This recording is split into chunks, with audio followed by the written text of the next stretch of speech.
Your phone buzzes at 6:40 in the morning, not with money, only with the notification that another paycheck landed and already left again before you're even out of bed. Down the hall at the clinic, Tyler's already leaning against the break room counter, keys spinning around one finger, telling whoever walks in about the truck waiting outside. Extended cab, nothing down, $610 a month, like it's a fact about the weather. There's a number sitting in your own account right now, quieter than his loan payment, that's already outperforming everything he just financed. Nobody names it out loud at this clinic, so you've never had a real reason to look at it. Call it the ledger balance, the one number that eventually decides who actually gets to stop. Stay through this one, because by the time Tyler's truck loses its first 10% of value, you're going to know exactly which number in your life is working for you, and which one is quietly working against you. By 8:15, you're back at the scheduling desk, headset around your neck, and Tyler swings by to show you a photo of the truck parked in his driveway before he's even clocked in for real. You make $49,200 a year. Tyler makes close to the same. Same badge, same lanyard, same 3% raise letter every January taped inside the same manila folder. And still, somehow, a signature on a loan application makes it look like he's ahead of you. For a second, under the fluorescent lights, it feels that way too. Then you open your banking app on your lunch break, the same one you usually close after the checking balance loads, except today you keep scrolling. Savings, $410. The retirement account you started 14 months ago, matched at 3% by the clinic, sitting at just under $2,000. No brokerage account, no Roth, nothing else. You add it up badly in your head, then again on the calculator, and land somewhere around $2,200. That number sits differently than your paycheck does. Your paycheck is a number that passes through you. It arrives, it leaves, it becomes rent and gas, and the groceries you already forgot buying. This number is what's left after everything else already took its share. This is what you actually keep. You think about Tyler's truck again, except now you're running different math. His payment is $610 a month for something that's worth less every single day. It sits in that driveway. Your retirement contribution is $120 a month, automatic, boring, invisible, and it's the only bill you have that makes you richer for paying it instead of poorer. Nobody leans against the break room counter to show off a retirement balance. Nobody photographs a Roth IRA. But one of these numbers compounds, and the other one starts losing value the moment it leaves the lot. One of them is the quiet position. The other one just looks like winning. That statement you've been avoiding is still sitting in your inbox that night, subject line gone gray with age. You finally open it on the couch, laptop balanced on your knees. Balance, $5,100. Interest rate, 26%. Minimum payment, $168. You know exactly how you built this number. A security deposit you didn't have in cash. A dental crown in March that wasn't covered. A flight home for a cousin's wedding you put on the card, because not going wasn't really an option. None of it felt reckless in the moment. It felt like living. Tyler mentioned once, leaning on the same counter, that he just pays the minimum and doesn't think about it. It's basically nothing, he said. Tonight, on the couch, you actually run the math he never bothered to. At 26%, paying only the minimum, that $5,100 takes you past 9 years to clear and costs you more than $5,300 in interest. More than the debt itself, just for the privilege of not thinking about it sooner. The card is the retirement account's evil twin.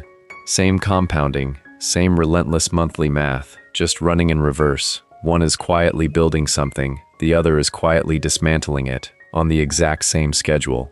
You open a second tab, not to transfer the balance, you don't qualify for that yet, but to build a real number instead of an imagined one. 5,100 divided by 16 months is around $320 a month. Uncomfortable. That's canceling 3 subscriptions. That's no dinners out until spring. But 16 months at that pace costs you around $1,100 in interest instead of $5,300. And that gap is the whole argument. You set the auto pay for Friday and feel something closer to dread than relief. because 320 real dollars is about to leave a paycheck that was already tight before you started paying attention to any of it. You do one more piece of math before closing the laptop, the kind that actually keeps you up. If that $120 retirement contribution just sits there, untouched, growing at a normal long-term average, it turns into something close to $19,000 by the time you hit your late 40s, without you ever raising the amount. Tyler's truck, at that same distant point, is 3 trucks ago, each one financed the same way, each one worth nothing by the time the next one showed up. Nobody at the clinic is comparing those two numbers out loud. You just did, on your own couch, and you can't really unsee it now. If any of this is landing the way it landed for me writing it, a like actually does something, it's the only reason this reaches someone else, scrolling past their own unread statement tonight. 3 weeks into that autopay, your car answers a question you never asked it. The check engine light stops blinking and just stays on. 2 days later, it won't start in the clinic parking lot at 5:40, the lot already half empty. The shop's diagnosis, the next morning, an alternator, and a belt that was already living on borrowed time. $480, due before they release the car. You have $410 in savings. You had $410 3 weeks ago too, because every spare dollar has been going to the card, and the card felt more urgent than a fund for a problem that hadn't happened yet. 480 minus 410 is $70 you don't have. The nearest version of that money is the same card you've spent 3 weeks trying to shrink. Watching that swipe go through, you understand it, not from an article, from the actual feeling in your chest, why 6 months of expenses isn't a savings goal. It's a wall. It's the thing that was supposed to stand between you and this exact swipe, and it wasn't built yet. Rachel, from records, mentioned once that she keeps 4 months of expenses in an account she never touches, calls it boring on purpose. You'd nodded politely at the time and filed it under things careful people do. Walking out of the shop with a fixed alternator and a heavier balance on a card you just started paying down, it doesn't sound boring anymore. It sounds like the difference between a bad Tuesday and a bad year. Your monthly expenses land around $1,800. 6 months of that is close to $11,000. A number so far from 410 that it should feel impossible. You don't build it this week. You build the first $100 of it this Friday, the same way the card autopay became real by just picking a number and a date. You open a separate account that same night, before you can talk yourself out of it, and move $50 into it. It isn't the wall yet. It's the first brick, and the wall was never supposed to appear all at once anyway. If any of this is hitting close, share it with someone who's staring at their own unread statement tonight. Sometimes that's easier than saying it out loud yourself. Monday morning, your supervisor pulls you into her office and tells you, almost apologetically, that this year's raise is 3% again, same as last year, same as the year before. $49,200 becomes $50,676. After taxes, that's about $30 extra a month, less than what you just started sending to the alternator fund. Rachel mentioned once, almost in passing, that she picked up remote scheduling audits for a small dental network on the side, a few hours a week, using the exact same software she uses at the clinic all day. It's not extra work, she said. It's the same work, just not capped by what somebody else decides I'm worth. That distinction sits with you longer than the raise did. Your salary has a ceiling built into it, set by a budget meeting you'll never sit in.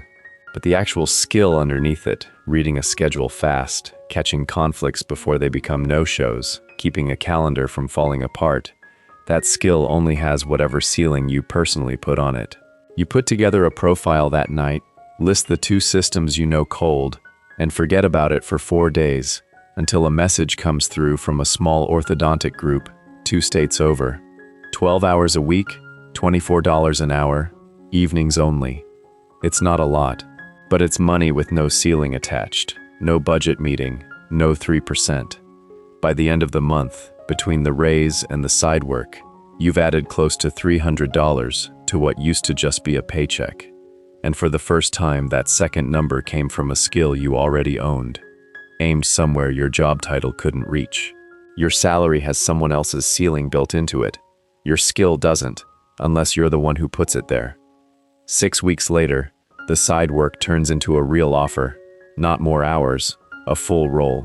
A small startup called Ledgerline, 4 people, building scheduling software for exactly the kind of clinic you already work at. The founder, a former office manager named Priya, offers you $44,000, less than you make now, plus a small slice of equity vesting over 4 years. You bring the offer to Rachel at lunch, sliding your phone across the table like it might bite you. "That's a pay cut," she says, which is the same thing that's been keeping you up since Tuesday. Priya mentions, almost offhand, that her old manager left a stable job for something like this 6 years ago, and that company sold last spring. You don't know if Ledgerline becomes that. Nobody does. That's the entire point of the bet. An asymmetric bet isn't a guess dressed up as confidence. It's a trade where you already know exactly what you can survive. Here, the downside is around $6,000 a year in lost salary, for up to 4 years, if the equity never vests into anything. A number you can survive, a bruise, not a break. The upside has no ceiling, because equity doesn't work the way a paycheck does. You type the acceptance email at 11:40 that night, read it twice, and send it before you can talk yourself back into safety. If this kind of decision is something you want walked through in more detail sometime, drop it in the comments. That's usually where the next video actually comes from. 5 months into Ledgerline, you're in the passenger seat of Priya's car coming back from a client visit when her phone lights up on the dash. Her father. She lets it go to voicemail, then exhales in a way that says more than the call would have. "He's 70 in the spring," she says, mostly to herself. "I still don't know where the will is." You realize somewhere on the highway that you don't know where your own father's is either. That night you open your laptop, and instead of the side hustle dashboard or the card autopay screen, you're looking at something you've never needed to look at before: life insurance quotes. Not because anything happened, because for the first time, something depends on you existing. The number that keeps repeating is 10 to 12 times your income, which puts you somewhere between $500,000 and $600,000 in coverage. A 20-year term policy, healthy non-smoker, runs about $24 a month, less than what the alternator cost you once. You call your dad that Sunday, circling the real question the way these conversations always start. He deflects twice. The third time you just ask directly, "Where's the paperwork? Is there a will? Who do we call?" He goes quiet for a second, then tells you it's in the fireproof box in the garage, and something in his voice sounds relieved that you finally asked, before he had to bring it up himself. On a quiet Sunday 9 months later, you finally do the thing you've been putting off since the day you accepted the Ledgerline offer. You sit down and add every account into one place: checking, the retirement balance, the small brokerage account that started as freelance overflow, the equity marked at its last private valuation, minus whatever's still owed on the card, and the civic loan. The number that comes back is close to $61,000. It isn't the fireproof box kind of number. It isn't a headline, but it's more than Tyler has ever mentioned having, more than Rachel has ever said out loud either. And nobody at that clinic has any idea it exists, because you've never once brought it up on the break room counter, the way Tyler brings up a payment plan. Nobody knows. You didn't build it to announce it. You built it because it was the only version of the game where the score doesn't reset every 2 weeks. Maintenance is what keeps a fortress standing after it's already built. Nobody screenshots a will. Nobody leans on a break room counter to talk about term life insurance. But somewhere between the alternator, the vesting equity, and the fireproof box in your father's garage, you've stopped being the version of you checking a banking app with your stomach in a knot every morning. Not because the numbers got easy, but because you finally know which ones are worth carrying. You still check the account most mornings, but you're not bracing for it anymore. The dread used to arrive before the app even finished loading. Now it's just a habit, the way some people check the weather before a drive. Down the hall at the clinic, there's a new hire this month, headset still a little crooked, standing exactly where you stood, and Tyler is already leaning against the same counter, telling her about the truck. You don't say anything. Nobody there has any reason to know what the number behind your badge actually says now, and you've stopped needing them to. If videos like this are useful for where you're at right now, subscribing is the easiest way to keep them coming, new ones every week. The quiet position was never about having more than Tyler. It was never about the truck, or the raise, or even the equity.